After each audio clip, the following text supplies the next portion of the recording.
小镇中突然出现了一个巨型的粉色胖虎，二话不说踩扁小夫，压倒静香。就当小伙伴们以为今天要交代在这里的时候，粉色胖虎竟然变了性别。大雄回到家，看到一个粉色怪人正在偷厨壁里的铜锣烧，还好蓝胖子及时赶到，才保住了自己的大宝贝。原来这是蓝胖子用胡子插在粘土机器人上做成的复制人，只要有一根毛发，粘土机器人就能变身克隆人。所以蓝胖子的复制人也是个大吃货，腿还贼短。蓝胖子被腿短这个真相伤透了心，转身离开，独自伤心去了。蓝胖子的离开留给了大雄可乘之机，分分钟做了一个自己的复制人。你去给我写作业去。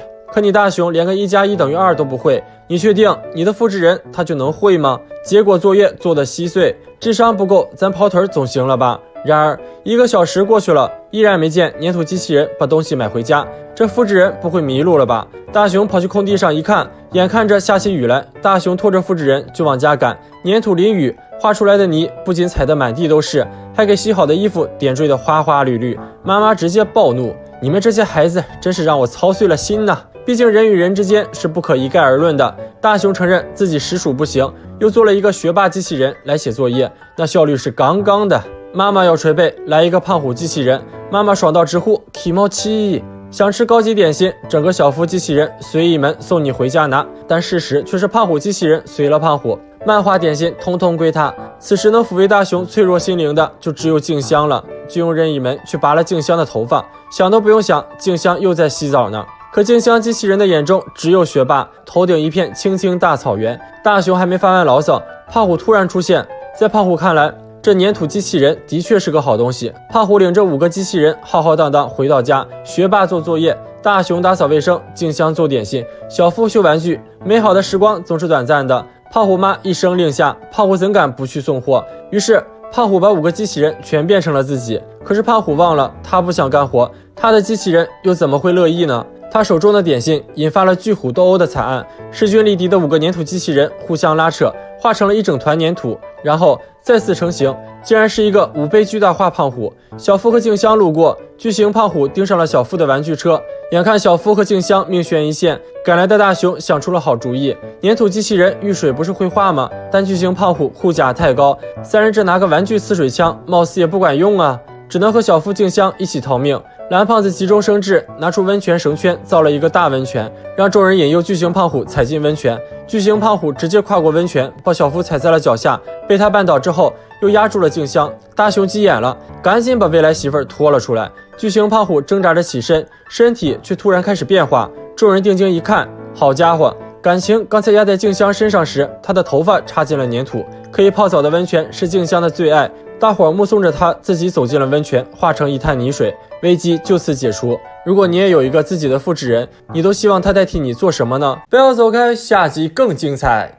总是爱背地里使坏的胖虎和小夫竟然有了分歧，还异口同声的希望对方变成猪。结果天降正义，俩人就真变成猪了。到底是哪位好心人让他俩愿望成真的呢？这天，大雄正在空地看漫画，结果身后突然出现2名大汉，二话不说直接上手抢走漫画。大雄回到家就是一番正义的演讲，说到上头处，对着地板咣咣就是一顿砸。神明难道就看不到我天天被胖虎那俩货收拾吗？蓝胖子看着伤心，掏出了神明机器人。大雄左看右看，就这破玩意儿还神明呢？蓝胖子一听反问，那你还要不要许3个愿望了？大雄一听直接许愿，我要一天睡够12小时，我要成为亿万富翁，我还要静香。可神明却纹丝不动。蓝胖子连忙解释，想要神明帮你，先要行善积德啦。大雄一听立马戏精上身，直接上手给神明来了个全套马杀鸡，可神明依然纹丝不动。蓝胖子这才恍然大悟，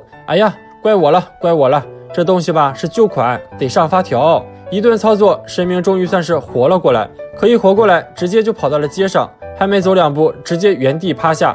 蓝胖子连忙带着大雄躲了起来。这时一个大妈路过，看到倒地的玩偶，立马犹豫了起来，我这才中了500万，也不知道够不够扶这一下的，算了算了，还是不冒险了。随后一堆路人经过，都对神明不理不睬，但总有例外。胖虎和小夫拿起了神明，在一番仔细观摩后，直接一脚送神明回家。总这样也不知道神明能不能扛到遇到贵人。神明这等好事儿，大雄当然要跟未来媳妇静香分享了。可静香正在发愁，明天就要参加钢琴比赛了，可自己的手却受伤了。大雄一看，这你更得跟我走了。刚一出家门，静香就注意到了倒在地上的神明。一顿可怜神明后，神明终于发声了，不知道这位美丽女子的厨艺可还好？于是神明化身吃货，啥都没做，先蹭了一顿饭。茶余饭后，神明忽然金光万丈，美丽的女子，我可以满足你3个愿望。静香的第一个愿望是让手指康复，可神明不走寻常路，带着3人回到了大雄家。天空下起大雨，静香连忙上前帮未来婆婆收衣服，以便留下一个好印象。可一个不小心，手竟然卡在了收纳箱里，大雄抱着静香就是一顿拔萝卜。人仰马翻后，静香的手指竟然康复了。原来阴差阳错间，静香的手指被收纳箱里的时光包袱巾治愈了。静香的第2个愿望，希望明天的钢琴比赛上自己会是最靓的那个妞。神明立马答应，美丽的女子请往这边站。静香满心期待，结果一辆车飙过，静香直接变落汤鸡。不过司机是个敞亮人，哎呀，小妹妹呀，对不起了，哥哥我赔你一套大礼服可好？所以静香就真的变成了最靓的妞。当神明向静香询问第3个愿望时，静香表示自己并不贪心，2个足矣。但这一切都被藏在角落里的胖虎和小夫听到，管你神明不神明的，直接掳走。高级料理招待，管你饿不饿的，反正就是往你嘴里一顿塞，直接喂饱。第1弹美食诱惑结束，第2弹胖虎演唱会直接安排上，一曲下来，神明连忙求饶，孩子们呐，别做了，直接许愿吧。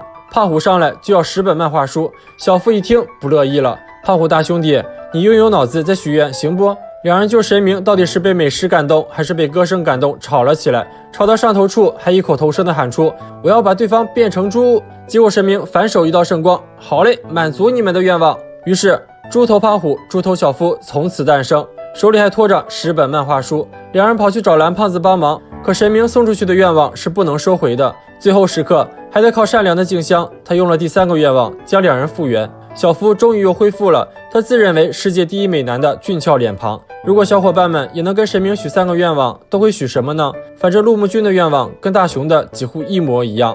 不要走开，下集更精彩。胖虎忽然间名留史册，而采访他的记者更是络绎不绝。胖虎到底是因为什么一夜成名呢？难不成唱歌要人命成了流行趋势？从未来回来的蓝胖子看见大雄又在白天睡大觉，便变身老妈子一通训斥。骂醒大雄后，递给他一本大百科全书，然而一提到书，大雄直呼脑仁疼，只好让他直接看1529页。这一页讲的是一种叫锤子蛇的生物，人们都认为这只不过是脑补出来的生物，真实存在的锤子蛇是被一个叫做冈田武的人发现的。等等，冈田武，这不就是胖虎吗？好歹也是从小玩到大的朋友，真不知道该说大雄是反射弧长呢，还是塑料朋友情呢？这时爸爸也来插上一嘴，在爸爸的描述中，这是一种长得像蛇却有眼睑、会叫还会跳的动物。听爸爸说，找到锤子蛇就可以在历史上留名之后，大雄的小宇宙爆发了。他下定决心要在胖虎之前找到锤子蛇，接着便以六亲不认的步伐跑向了常去的空地。路过空地的胖虎和小夫看见大雄拿根棍棍在地上到处拨弄，以为是他丢了什么东西，上前询问时，大雄生怕自己的计划被两人知道，这此地无银300两的架势反而激起了两人的好奇心。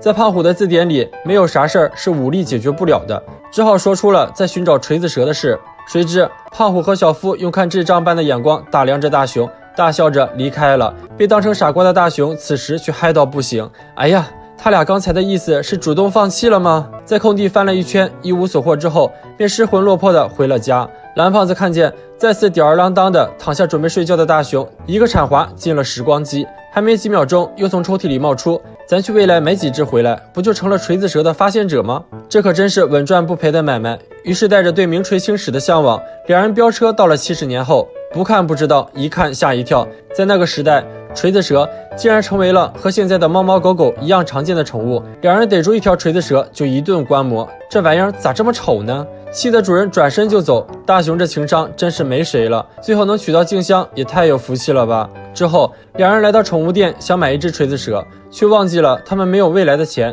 只能沮丧离开。谁知两人正好遇到了不想养锥子蛇的人，不花钱就能得到想要的东西，搁谁身上都得乐开花。一回到家，蓝胖子和大熊便开心的像个200斤的孩子似的，立刻跑去找记者了，并没有发现装锤子蛇的箱子没关严实。当他们领着记者来到房间时，锤子蛇早已跑路。这下大熊的脸都被打肿了。不死心的两人领着记者出门寻找锤子蛇，路过空地时才知道胖虎找到了溜到那里的锤子蛇，于是胖虎成了发现锤子蛇的人。因为一连串的蝴蝶效应，大熊无意中成人之美，失去了在历史上留名的机会。如果蓝胖子当初没给大熊看百科全书的话，又会是怎样的故事呢？小伙伴们可以在评论区讨论下哟。